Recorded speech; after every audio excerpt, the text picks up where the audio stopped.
உங்கள் சத்யாவின் தமிழ் புத்தாண்டு super offer. Mega TV நேயர்களுக்கு வணக்கம். பெண்கள்.com நிகழ்ச்சியில் சுபகிரகம் பகுதியில் அனைவரையும் சந்திக்கிறதுல மிகவும் மகிழ்ச்சி. இன்னைக்கு ரொம்ப முக்கியமான ஒரு விஷயம் நம்ம பேச போகிறோம். ஒரு வீடு குடி போகிறோம், அது நம்ம சொந்த வீடாக இருக்கும் பொழுது பலவிதமான ஒரு கனவுகள் நமக்கு இருக்கும். அதே மாதிரி ஒரு சில பயமும் இருக்கும். ஐயோ, வீட்டுக்கு வரவங்கெல்லாம் நம்ம வீட்டை பார்த்து திருஷ்டி போட்டுருவாங்க, ஸோ இந்த வீட்டில் வந்து நான் சந்தோஷமாக இருக்கணும் அப்படின்னு பயந்துக்கிட்டே நம்ம கிரகப்பிரவேசம் பண்ணுவோம். ஒரு சிலர் வந்து இவ்வளோ வீடு வந்து எனக்கு கடன் ஆகிடுச்சு, ஸோ இந்த கடன்லேருந்து நான் எப்படி தான் வெளியில் வர போகிறணும் அப்படின்னு சொல்லிட்டு வீட்டுக்கு கிரகப்பிரவேசம் பண்ணிட்டு தூக்கமே நிம்மதியாக இருக்காது. இப்படி பல வகையான ஒரு மனோபாவத்தில் நம்ம வீடை வாங்கி கிரகப்பிரவேசம் பண்ணுறோம். உண்மையிலேயே இந்த கிரகப்பிரவேசம் எதற்காக பண்ணுறோம், இல்லை ஒரு வீடு வாங்கிறதுக்கு முன்னாடி நம்ம நிம்மதியாக இருக்கிறதுக்கும் செல்வ செழிப்போடு அந்த போகிற வீட்டில் இருக்கிறதுக்கும் ஃபஸ்ட்டு நம்ம பண்ண வேண்டிய விஷயம் என்ன அப்படின்னு பார்த்திங்கன்னா, ஃப்ளாட்டாக இருக்கட்டும் இல்லை தனி வீடாக இருக்கட்டும். இப்போ ஃப்ளாட் வாங்குகிறோம் அப்படின்னு வச்சுக்கோங்களேன், ஒரு இப்போல்லாம் கேட்டட் கம்யூனிட்டி 350-400 ஃப்ளாட்ஸ் வந்து இருக்குது. ஸோ அதில் 400 பேருமே அதிர்ஷ்டமாக இருக்காங்கன்னா கண்டிப்பாக கிடையாது. நம்மளுடைய நேரம் காலம்ங்கிறது கண்டிப்பாக அதில் நமக்கு பேசும். ஒரு ஜாதகத்தை எடுத்துகிட்டு போய் ஒரு நல்ல ஜோசியராக பார்த்து, உங்களுடைய குடும்ப ஜோசியராக நீங்கள் பார்த்து, இப்போ எனக்கு வீடு வாங்கலாமா, நான் இந்த வீடை வாங்கினேன்னா எனக்கு அந்த வீடு அதிர்ஷ்டமாக இருக்குமா, இல்லை எனக்கு கடன் தொல்லைகள் இல்லாமல் இருக்குமாங்கிறத செக் பண்ணிக்கோங்க. ஸோ உங்களுடைய தசா காலங்கள் ரொம்ப முக்கியம். ஒரு சில தசைகள், இப்போ உங்களுக்கு புதன் தசை நடக்குது, ராகு புக்தி வருதுன்னு வச்சுக்கோங்களேன், பெரிய பிரச்சனையில் லிட்டிகேஷனில் போய் அதை மாட்டிப்போம் நம்ம. அதனால் இப்படிப்பட்ட சனி தசா ராகு புக்தி, அதே மாதிரி சூரிய தசா சனி புக்தி, இந்த மாதிரி சில தசைகளில் சில புக்திகளில் போய் நம்ம கரெக்டாக வீட்டை வாங்கிட்டு, இப்போ நீங்கள் பார்க்கலாம் நியூஸ்லாம் நிறைய பேர் அவங்கவுங்க பேப்பரை எடுத்துகிட்டு ஐயோ இந்த இடம் எங்களுக்கு சொந்தமே இல்லைன்னு சொல்லி அழறவங்கள நிறைய பேரை நம்ம பார்க்குறோம். முதல்ல நீங்கள் செக் பண்ணுங்கள் உங்கள் தசா புக்தி கரெக்டாக இருக்கா. அடுத்தது கோச்சாரம், இதை செக் பண்ணிக்கோங்க. செகண்டு, நம்ம வாங்கக்கூடிய இடம் நமக்கு அது ராசியாக இருக்குமா இல்லையாங்கிறத மண் வளத்தை பார்க்க வேண்டும். அந்த மண் வளம் எல்லாருக்கும் பார்க்க தெரியாது, தெரிஞ்சவங்கள்ட்ட கொடுத்து நீங்கள் பாருங்கள். ஒரு மண்ணை பார்க்கும் பொழுதே அங்கே தெய்வாம்சம் இருக்கா இல்லையா, இந்த இடத்திற்கு வந்து ஒரு தெய்வ சக்தியை ஊட்டுவதற்கு என்ன செய்யலாம், இப்படி பல விஷயங்கள் அந்த மண் வளத்தை பார்க்கும் பொழுது தெரியும். அதனால் மண் வளத்தை கண்டிப்பாக பார்க்க வேண்டும். ஒரு தனி வீடு வாங்குறீங்க, தனி வீட்டில் போய் நீங்கள் குடுத்தனம் பண்ணுறீங்கன்னு வச்சுக்கோங்களேன். ஒரு வீடு ஏற்கனவே அவங்க இருக்காங்க, நம்ம அந்த வீட்டை வந்து வாங்குகிறோம் அப்படிங்கும் பொழுது சில பேர் டெஸ்பரேட் சேலு, ஐயோ எனக்கு ஏகப்பட்ட கடன் ஆகிடுச்சுப்பா அதனால நான் விற்கிறேன் அப்படின்னு சொல்லுவாங்க. இந்த மாதிரியான விஷயங்கள் நீங்கள் வாங்கும் பொழுது கண்டிப்பாக பரிகாரங்கள் செய்ய வேண்டும். அதுவும் நம்ம வந்து பார்த்துக்கணும். ஒரு இடத்துல வாங்குகிறோம், ஒரு மண் வாங்குகிறோம், பூமி வாங்கி நம்ம கட்ட போகிறோம். அப்போ அந்த பூமியில் அந்த நிலத்தில் வந்து அதே தான் அந்த மண் வளம் நம்ம பார்க்கும்பொழுது ஒரு 100 வருஷத்துக்கு முன்னாடியோ 150 வருஷத்துக்கு முன்னாடியோ அந்த மண்ணில் ஏதாவது ஒரு அசம்பாவிதம் நடந்திருக்கலாம்.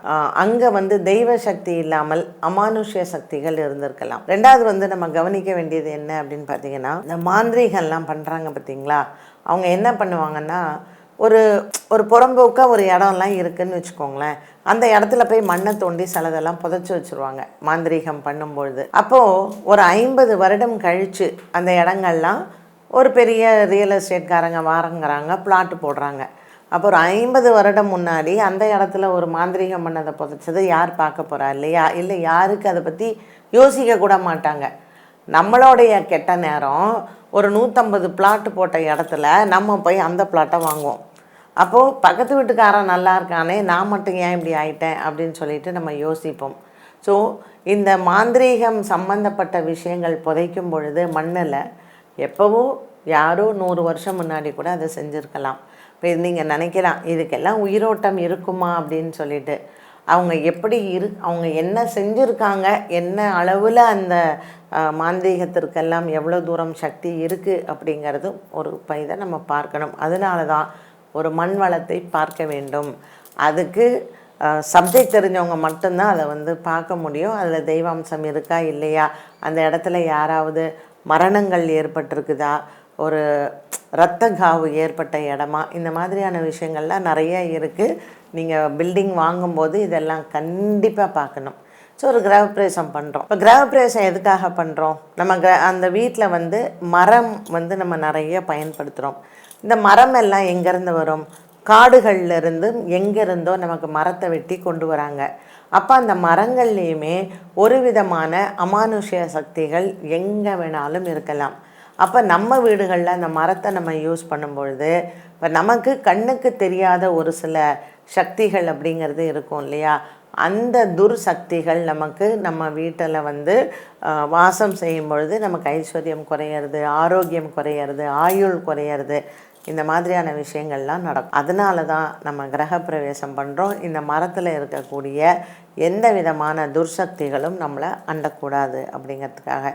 ஸோ ஒரு கிரகப்பிரவேசம் பண்ணும் பொழுது காலையில் ஃபஸ்ட்டு என்ன பண்ணணும் அப்படிங்கன்னா, பசுமாட்டு பூஜை தான் ஃபஸ்ட்டு பண்ணணும்.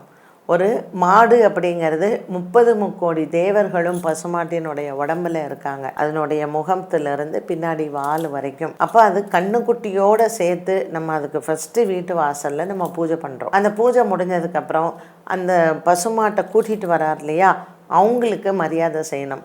பசுமாட்டுக்கும் வஸ்திரம் வாங்கணும், கண்ணுக்குட்டிக்கும் வஸ்திரம் வாங்கணும், அந்த ஓட்டிகிட்டு வர்றவருக்கும் நம்ம வஸ்திர தானம் பண்ணணும்.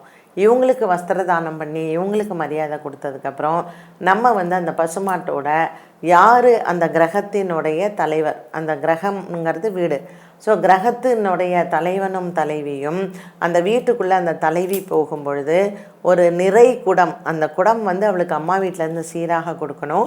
அந்த குடத்தில் வந்து ஃபுல்லாக தண்ணி, சுத்தமான தண்ணி, அந்த தண்ணியோட தான் அந்த பெண் வந்து வீட்டுக்குள்ளே போகணும். ஸோ அந்த பெண்ணை பெற்றவர்களும் மற்றவர்களும் என்ன பண்ணுவாங்க, ஒரு பெரிய சாமி படம், அவங்களுக்கு ஏதாவது ஒரு சாத்வீக தெய்வமாக இருக்கணும். இப்போ ஒரு பிள்ளையாரோ முருகனோ மகாலட்சுமியோ அந்த மாதிரியான சாத்வீக தெய்வ படங்களை கொடுத்து குத்து விளக்கும் அந்த பொண்ணு வீட்டுக்கு சீராக கொடுக்கணும். புடவை, வேஷ்டி, குத்து விளக்கு, பெருமாள் படம், இந்த குடம், இதோட தான் அந்த பெண் வந்து அந்த கணவரோட வீட்டுக்குள்ளே போகணும். போய் அவங்க என்ன செய்யணும், அம்மா வீட்டில் கொடுத்த அந்த குத்து விளக்கை சாமி ரூமில் இந்த படத்தையும் வச்சு 5 விதமான அந்த பொருட்களை அந்த சாமிக்கிட்ட அவங்க வைக்கணும். இதில் கண்டிப்பாக கல்லுப்பு இருக்கணும். கல்லுப்பு, துவரம் பருப்பு, அதே மாதிரி புளி, வெல்லம், அரிசி, இந்த 5ம் நம்ம கஞ்சன பெட்டியில் போட்டு சாமிக்கிட்ட வச்சு என்றைக்குமே இந்த தானியம் அந்த வீட்டில் நிறைஞ்சு இருக்கணும்னு அன்னபூரணியை வேண்டிக்கிட்டு அவங்க விளக்கேற்றணும். விளக்கேற்றின உடனே பால் காய்ச்சணும். பால் காய்ச்சி சுவாமிக்கு நைவேத்தியம் பண்ணிவிட்டு அதுக்கப்புறம் தான் ஹோமம் பண்ணணும். ஹோமம் பண்ணும்போது என்னெல்லாம் பண்ணணும், ஃபஸ்ட்டு கணபதி ஹோமம், வாஸ்து ஹோமம், நவகிரக ஹோமம், மகாலட்சுமி ஹோமம், சுதர்சன ஹோமம், இந்த 5ம் சேர்த்து தான் பண்ணுவாங்க. ஸோ இந்த ஹோமங்கள் பண்ணி அதுக்கப்புறம் அன்னைக்கு அந்த வீட்டில் அந்த அடுப்பில் வந்து ஏதாவது ஒரு நெய்வேத்திய பிரசாதம் சுவாமிக்கு பண்ணணும். சக்கரை பொங்கலாக இருக்கலாம், ரவா கேசரியாக இருக்கலாம், ஏதோ ஒன்று அங்கே சமைச்சு அன்றைக்கி அங்கே சாப்பிட்டு அவங்க பிள்ளைகளோட அன்றைய இரவு அங்கே தான் அவங்க தங்கணும், தூங்கணும். மறுநாள் காத்தாலேயே அவங்க அங்கே பால் காய்ச்சி சாப்பிட்டுட்டு தான் அவங்க வந்து அவங்க எங்கே குடியிருக்காங்களோ அந்த வீட்டுக்கு வந்து அவங்க போகணும். இதுதான் முறை. ஸோ ஒரு கிரகப்பிரவேசம் பண்ணணுன்னா இந்த ஃபார்மேட்டில் தான் நீங்கள் வந்து பண்ணணும். இதுதான் நம்மளுடைய வழக்கம்.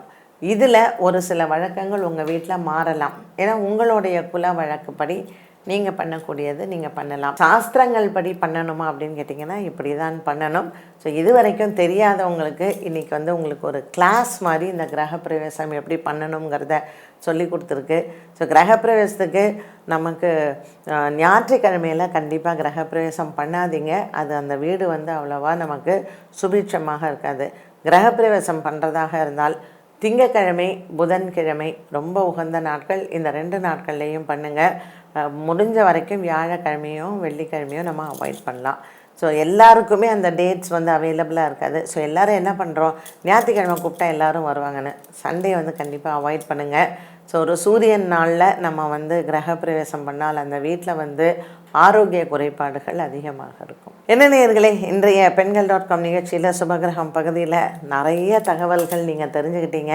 இதுக்கு மேலே வீடு வாங்குறவங்க இந்த டிப்ஸ் எல்லாம் ஃபாலோ பண்ணி வீடு வாங்குங்க. கிரகப்பிரவேசம் பண்ணுறவங்க இதை ஃபாலோ பண்ணி பண்ணுங்கள். வாழ்க்கையில் என்றைக்குமே வளமாக இருக்கலாம். உங்கள் சத்யாவின் தமிழ் புத்தாண்டு சூப்பர் ஆஃபர்.